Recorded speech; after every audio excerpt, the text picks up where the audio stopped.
Hello everyone, hope you are doing good. चलिए, बहुत ज़्यादा हार्ड वर्क बढ़ गया है, मैम ने प्रेशर बढ़ा दिया है, बट अगर आपको जो पद चाहिए ना, जो पोजीशन चाहिए, वो हर किसी के बस की नहीं है। ठीक है, तो इसीलिए हार्ड वर्क अच्छे से करेंगे। ठीक है, और अपनी हेल्थ का भी साइमल्टेनियसली पूरा पूरा ध्यान रखेंगे। ठीक है, क्योंकि आपका टाइम बहुत ज़्यादा प्रीशियस है, आप बीमार भी नहीं हो सकते। ठीक है, चलिए, इम्पॉर्टेंट टॉपिक हम करेंगे वो है रिट्रेंचमेंट कंपनसेशन। ठीक है, रिट्रेंचमेंट कंपनसेशन में अगर किसी को एग्जेम्पशन मिलेगा तो वो कवर्ड होगा सेक्शन 10(10)(b) के अंदर में। ठीक है, क्या होता है ये रिट्रेंचमेंट कंपनसेशन? ये जनरली एक वर्कमैन को मिलता है अगर उसकी कोई ऑर्गेनाइजेशन या अंडरटेकिंग है वो बंद हो रही हो या ट्रांसफ़र हो रहा हो किसी भी प्रकार से, तो उसको ये कंपनसेशन दिया जाता है। ठीक है, इसकी डिफिनीशन मैं स्पेसिफिकली लिखवाऊंगी क्योंकि ये एग्ज़ाम में कई बार एज अ थ्योरेटिकल फॉर्म में आ चुका है, तो इसकी डिफिनीशन आपको पता होनी चाहिए। ठीक है, तो आप लोग प्लीज़ इसकी मीनिंग लिख लेंगे retrenchment compensation की, that it is a compensation received by a workman at the time of at the time of closing down of the undertaking,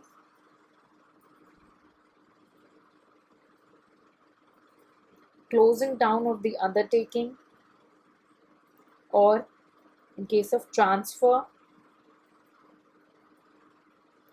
by agreement or by compulsory acquisition if the following conditions satisfied.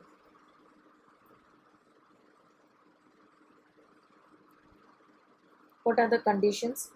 First, service of workmen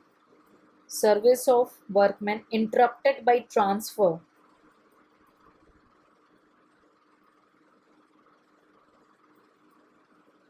Second condition, terms and conditions of employment after transfer are less favorable to the workman. Terms and conditions of employment after transfer are less favorable to the workman. The last condition, new employer is not under the legal obligation, whether under the terms of transfer or otherwise, to pay compensation on the basis that employee's service has been continuous and has not been interrupted by the transfer.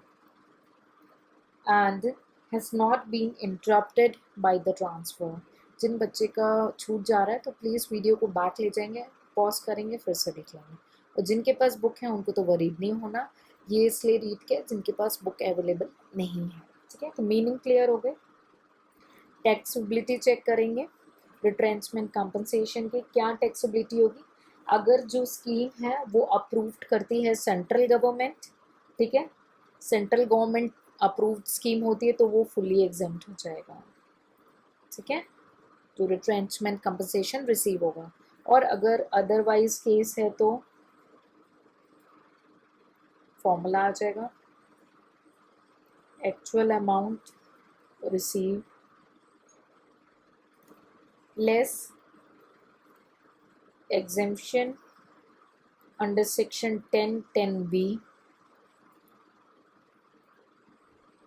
least of following exempt। जो भी इसमें से छोटा होगा वो exempt हो जाएगा। ठीक है, पहला कंडीशन सेम, सब में एक ही जैसा जाएगा, एक्चुअल अमाउंट रिसीव, जो भी अमाउंट रिसीव हुआ हो एज अ रिट्रेंचमेंट कंपनसेशन। ठीक है, सेकेंड स्टैट्यूटरी या नोटिफाइड लिमिट, तो ग्रेजुटी में 20 लाख था, लीव सैलरी छुट्टी बातें छोटी छुट्टियाँ 3 लाख था। ठीक, लेकिन यहाँ पे कितना होगा?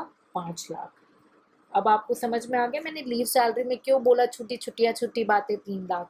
तो जब आप कंपेयर करेंगे एग्जाम हॉल में कंफ्यूज होंगे तो ये डायलॉग आपको याद आ जाएगा, इससे मिस्टेक बिल्कुल भी नहीं होगी, ठीक है। और थर्ड कंडीशन जो होगी आपकी, वैसे तो थ्योरेटिकल टर्म मेंशन है अंडर इनकम टैक्स एक्ट में, वो मेंशन है कि amount determined under industrial dispute act, industrial dispute act 1947, ठीक है।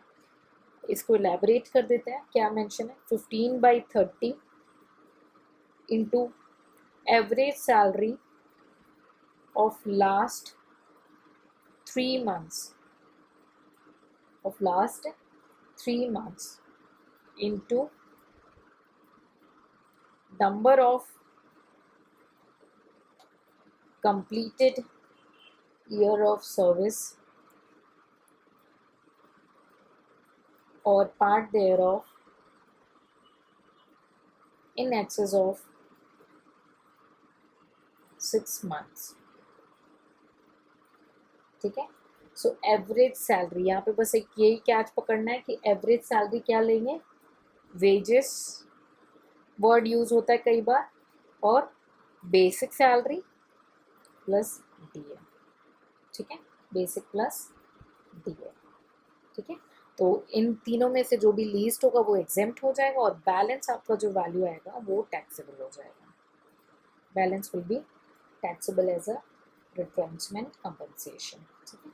So I hope it is all clear. In case of any doubt you can just ask, but I request you, before jumping to the query discussion, first read this or listen this video within 24 hours 2 times, and then jump to the numerical, solve the numerical, link the numerical with the theory, and still after that, in case you find any doubt, because when you ask unnecessary, so it costs your timing also, okay. We have a team, they will answer you, but it costs your time, so it's better to be put your time on the theory numerical, and if after that you find a thought, like you had a doubt, you just reach to us, okay, and ask in a comment section, ठीक है। आपको request है, पहले theory पढ़ेंगे फिर numerical solve करेंगे, theory से numerical को लिंक करेंगे, उसके बाद अगर फिर भी डाउट रहता है तब पूछेंगे। अदरवाइज बहुत बच्चे इधर अननेसेसरी क्वेरी करते हैं और फिर तुरंत नेक्स्ट मेल कर देते हैं, मैम क्लियर हो गया, सर क्लियर हो गया, डाउट नहीं है। तो देखिए इससे क्या होगा ना कि आप खुद का ईमेल करने में भी टाइम वेस्ट करो, वो सब भी बचाना है ना, बिकॉज केवल ऑप्शनल पेपर नहीं, आपको जीएस पेपर पे साइमल्टेनियसली हार्डवर्क करना है, ठीक है। ऑप्शनल पेपर आपको गुड रैंक देगा, रैंक ही उसी से आनी है ऑप्शनल पेपर से ही, बट अदर पेपर पे टाइम तो देना है ना, कि टाइम ही नहीं देना है, ठीक है। तो स्मार्ट स्ट्रैटेजी करेंगे और क्विक, और जिनको लगता है कि वो थोड़ा सा और स्पीड में कवर कर रहे हैं, कर सकते हैं, तो वो वीडियो को थोड़ा सा सेकेंड्स में बढ़ा देंगे, ये आपके बेनिफिट के लिए मेरा पर्सनल सजेशन है, ठीक है। So see you in the next lecture, till then keep working hard every moment.